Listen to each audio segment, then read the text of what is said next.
Les leçons du Ramadan 2021, professées par notre maître et guide spirituel, Qutbul Artabul Kabir, ont porté sur le cheminement vers Allah en rapport avec le zikr. Le sujet est complexe, car il s'agit de présenter les règles et principes qui gouvernent le zikr de tous les cheminants vers Allah. Des normes qui tiennent compte du fait que le cheminement vers Allah et le zikr n'ont pas commencé dans le monde shahada.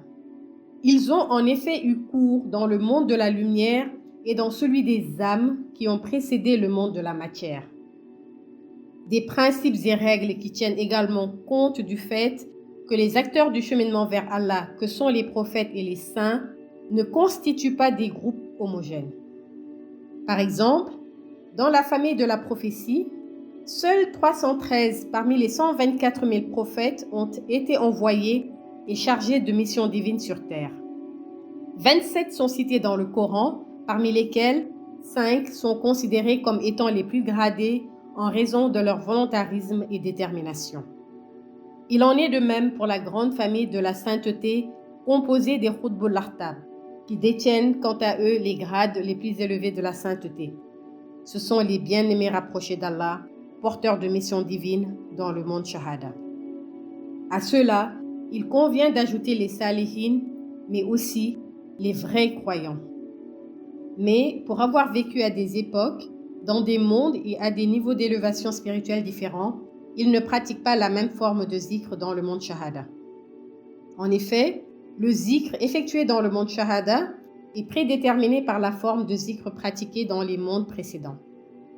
Le saint homme prolonge le zikr qu'il a entamé par le passé dans le monde de Nouraniyu s'il y a vécu, ou Ruhaniyu s'il y a débuté son existence. Le zikr sera illimité et indéterminé et sans danger pour le premier parce qu'il est suffisamment chargé et rempli de lumière pour avoir vécu dans le monde de la lumière et effectuer son zikr. Il sera en revanche nécessairement encadré et limité à un nombre usité de formules de zikr pour le saint ou la sainte qui a débuté son existence dans le monde des âmes. La présentation du monde de la lumière nous permettra de rendre compte du processus de la création qui s'est déroulé en 2 étapes, des acteurs qui ont vécu et pratiqué le zikr dans le monde lumière. Nous allons aussi procéder à la présentation du monde des âmes, Ruhaniyu, qui fut à la fois un lieu de rassemblement, mais aussi et surtout un lieu de communication. L'occasion de montrer l'indispensable intermédiation du prophète Muhammad dans le cheminement vers Allah en rapport avec le zikr grâce à sa résonance spirituelle.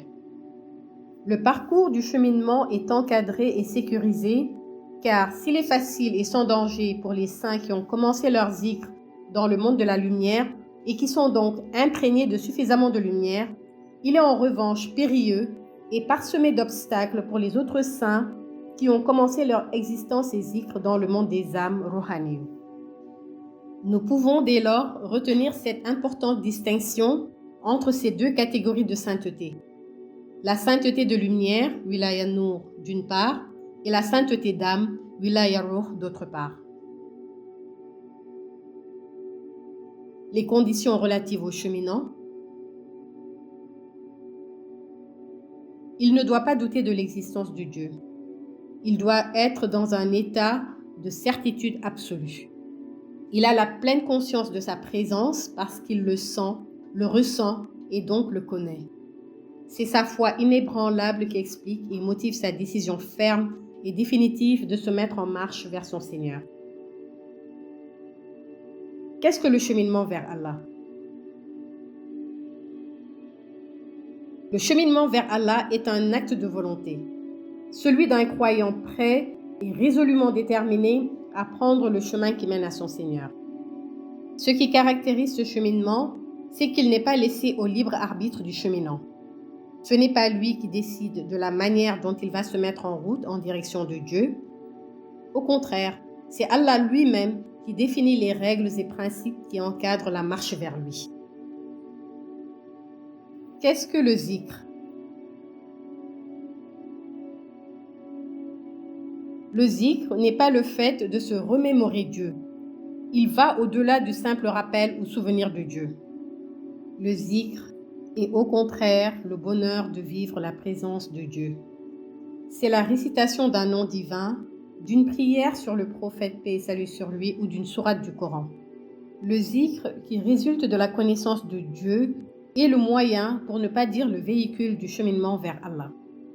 Il nous permet de décrire le processus de la création. Le point de départ est que rien n'existait en dehors d'Allah subhanahu wa ta'ala qui siégeait dans le néant, si tant est qu'on puisse le dire, car aucun espace-temps ne précède ni ne peut le contenir. Le processus de la création divine est le suivant. Allah a pris de sa lumière et a créé le prophète. La première création est donc le prophète Seydi Ahmad, paix et salut sur lui. Ils vécurent ainsi seuls tous les deux, bien avant le monde invisible Ghaib, avec ses mystères et ses secrets. Allah a de nouveau puisé dans le même matériau de lumière qui a servi pour la création du prophète pour créer des secrets. Certains parmi ces secrets ont pris la forme de prophéties et se sont introduits en elles. Allah a ensuite créé des inspirations qui ont pris la forme d'intuition. Allah va finir par loger tous ces secrets, organisations et programmations dans la lumière du prophète Seydi Ahmad, paix et salut sur lui. C'est ainsi que le prophète sentit le pressant besoin de louer son Seigneur, de lui rendre hommage et de lui exprimer toute sa reconnaissance et gratitude. À ce moment précis, l'intuition de formuler un nom caché d'Allah lui est parvenue, à savoir le zikr du Ismullah el-Kabir, le nom d'Allah connu seul des Khutbul Ahtab. Nom qu'il ne faut surtout pas confondre avec le 100e nom d'Allah qui est le Ismullah el-A'zam. Aussitôt après avoir formulé le zikr du Ismullah el-Kabir pour la première fois, le rayonnement de la lumière du prophète Seydi Ahmed s'est tellement intensifié que l'enveloppe qui recouvrait sa boule de lumière s'est détachée de lui. Elle s'est ensuite désintégrée et divisée en une multitude d'étincelles fuyudades qui constitueront le reste de la création, à savoir celle du cosmos, des mondes et leur population.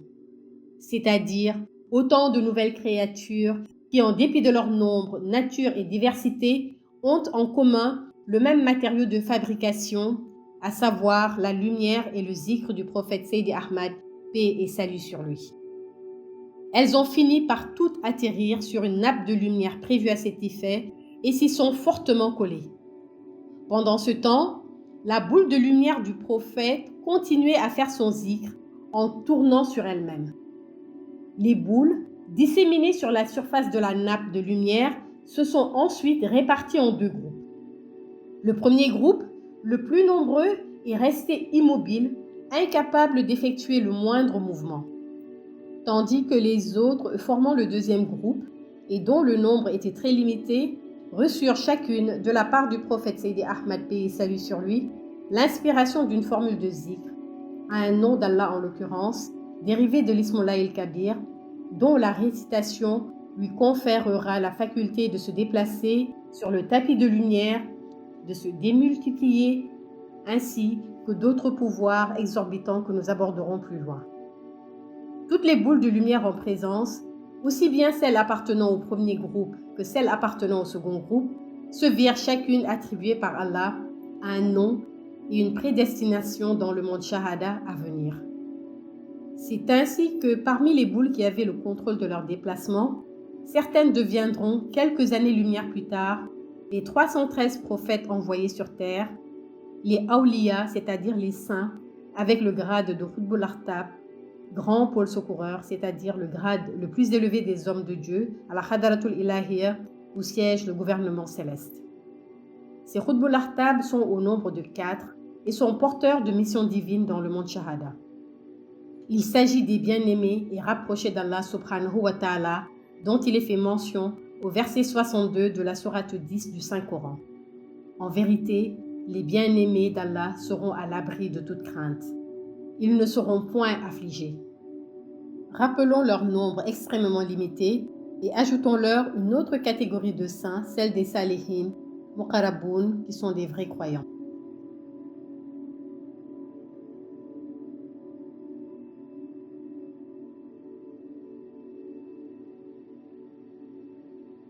Contrairement au monde de la lumière auquel il a succédé, le monde des âmes n'est pas un monde de création. C'est d'abord un lieu de rassemblement, celui de toutes les âmes, comme le sera le jour du jugement dernier. C'est aussi le lieu d'une ingénieuse organisation que nous verrons plus loin. Mais Alamul Arwah, le monde des âmes, est plus connu pour avoir été le lieu d'une communication fondamentale sous forme de questions-réponses, comme nous le révèle le Saint-Coran au verset 172 de sa sourate 7, dans les termes qui suivent. Rappelle-toi que ton Seigneur a convoqué tous les descendants d'Adam et leur a fait témoigner pour eux-mêmes. Ne suis-je pas votre Seigneur? Ils ont tous dit, oui, nous témoignons. Ainsi, vous ne pourrez pas dire au jour de la résurrection, nous n'étions pas conscients de cela. Oui, nous témoignons que vous êtes notre Seigneur. Retenons surtout que le monde des âmes, Alamul Arwah, fut un lieu de démonstration. Celle de l'incontournable médiation du prophète, paix et salut sur lui, dans le cheminement vers Allah, en rapport avec le zikr. La parole de Dieu est tellement puissante en intensité de lumière qu'il n'est personne, en dehors du prophète Sayyidi Ahmad, paix et salut sur lui, pour l'entendre et y répondre. C'est le canal de communication du prophète, paix et salut sur lui, qui a permis d'amortir et d'adoucir la puissance de la parole divine et la faire parvenir aux âmes présentes. Comment s'est mis en place ce canal de communication? Il s'agit d'une étincelle de lumière que le prophète a tirée de lui et qui a pris la forme d'un circuit de communication qu'il a lui-même, par projection, introduit dans chacune des âmes présentes. L'intervention du prophète, paix et salut sur lui, a permis de baisser l'intensité de la parole divine et de la transmettre à ses destinataires. C'est toujours par ce même canal de communication prophétique que, dans le sens inverse, les âmes présentes ont pu répondre à la question divine, non pas en ordre dispersé, encore moins à titre individuel, mais d'une seule et même voix, celle du prophète Sayyidi Ahmad, l'unique voix autorisée, suffisamment chargée en lumière pour répondre au nom de tous. Nous arrivons au terme de ce premier exposé sur le cheminement vers Allah en rapport avec le zikr. Nous vous rappelons que ces leçons sont tirées des enseignements du Khutbul Artabul Kabir. Nous vous donnons rendez-vous très bientôt sur la chaîne des enseignements du mardi. Assalamu alaikum wa rahmatullahi ta'ala wa barakatuhu.